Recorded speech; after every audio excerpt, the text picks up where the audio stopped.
But let's start with the big sports betting news of the day here, which essentially is that if you are a collegiate athlete, there is a chance, now again, not official, but there is a chance that you're going to be able to bet on sports, but just not on collegiate sports. Keep that in mind. Right now, there's a potential change that's coming as the NCAA has faced an increasing number of alleged betting violations by student athletes in years. And so they're looking to potentially regulate this and figure out a way that the NCAA could allow athletes to bet on the pros. So that would mean if you're a collegiate athlete, you could bet on the NFL. You could also bet on the NBA, but you would have to stay away from betting on your own sport. This way it makes it easier for them to monitor. They know exactly who is doing what. Some people feel like this opens up a can of worms. I think this opens up more regulation for sports, and it allows athletes to be involved if they choose. Again, you still have to be of legal age in the states as well. Okay, so yesterday, a report came out yesterday from a gentleman who covers collegiate athletes. His name is Ali Connolly. And he went on social media yesterday and told the world that Bill Belichick is looking to get out of his contract at the University of North Carolina. I mean, folks, he hasn't been there a year. In fact, there's only been a few games left that have happened during the season. But apparently, according to this report, he's willing to trigger his own $1 million buyout if he can find another job. That's the only part of this report that seems a little odd to me. Doesn't it seem odd to you that the only way that he would trigger the buyout is if he had another job? I got news for you. Bill Belichick is not getting another job right now in coaching at any level for the time being. That doesn't pass the sniff test to me as somebody who's reported for a long time. But listen, where the tea leaves have been out there, we know that this is not going well for Bill Belichick, and there's pictures of him, on the bye week, not even being around the team. Who knows? But then after that, a release came out from the University of North Carolina, which is even more surprising because generally when something like this happens, you don't put out a release because if it's nonsense, you don't need to. But quotes, here they are from Bill Belichick in North Carolina. I'm fully committed to UNC football and the program that we're building here.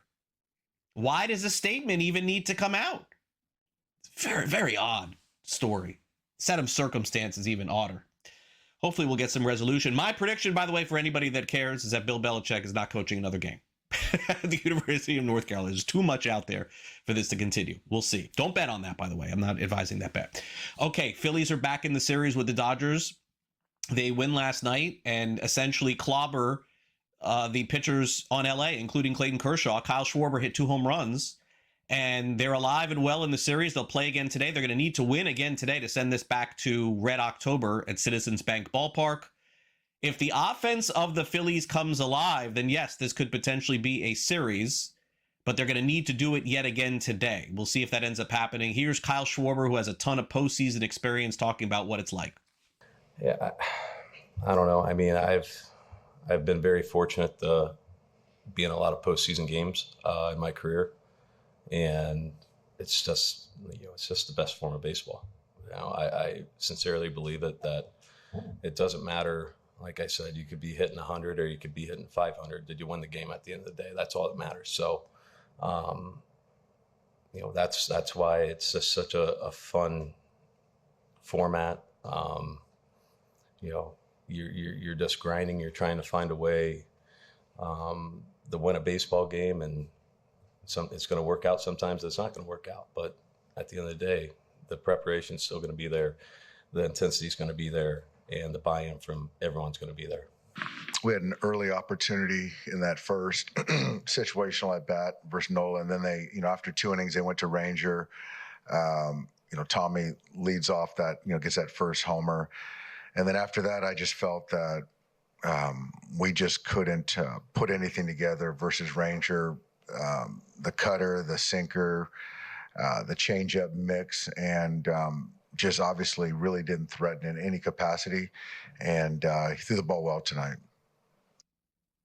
Let's move on to the series in the American League that came to an end yesterday. The New York Yankees in the Bronx are going home. The Blue Jays are moving on. Toronto heads to the American League Championship Series with a 5-2 win as they take care of business, and really, I would say, deserved it. They played absolutely the better series. Yankees did come back to win 1 game in this thing, but the Blue Jays pitching has been better, especially the starting pitching, and also timely hitting, very critical to the Blue Jays lineup. So what does it all mean with John Schneider, manager of the team, says it's chemistry that got them this far? I think because they're a really close group. I think they're talented, and we had some big name guys do some big things, and we had some guys that have been doing it all year do some things that they normally are pretty good at. So it's a really close group, and if I've said it to you guys once, I've said it a million times. They're really good at turning the page to the next thing that's important. So just happy for everyone that was involved, and kind of fitting that it took everyone to win today. The ending's the worst, right? Especially when you know you have a really good group, and a group of guys that really came together so well, at the right time. The final couple of months, this was a team, and it's a team that played for one another, did a lot of really good things, and we got beat here. Credit to the Blue Jays and the year they've had, and they beat us this series. Simple as that. Yankees got all the way to the World Series last year. This year came up well short of that. We'll see what changes are made with the Yankees in the offseason. Meanwhile, the Brewers and Cubs series does roll on. Cubs take care of business in Game 3. Close game, 4-3. You see the final there. They'll move on and play once again this evening. There's a chance that the Brewers can still wrap it up, but the Cubs could potentially send this back to Milwaukee if they win tonight, and that would mean there is a Game 5. Speaking of which, back to the American League we go. Game 5 between the Mariners and Tigers is all set for Friday night. It's a winner-take-all scenario as Detroit comes through, scores 9 runs thanks to Riley Green and company. They beat Seattle 9-3, and the Tigers are still alive for one more game in which they will likely have Tariq Skubal start, so that's all they can ask for. Meanwhile, tonight, 6:08 Eastern, the Phillies will take on the Dodgers. Dodgers can wrap it up. Phillies can keep it alive. Brewers can also wrap up their evening tonight and their series against the Cubs, but they'll got to play that one at Wrigley Field. A lot of baseball tonight, and if you're not watching baseball, maybe it's football. Eagles will take on the Giants this evening in the Thursday night affair over on Amazon Prime. 7.5-point favorites are the Eagles at New York. Total of 40.5, low total tonight.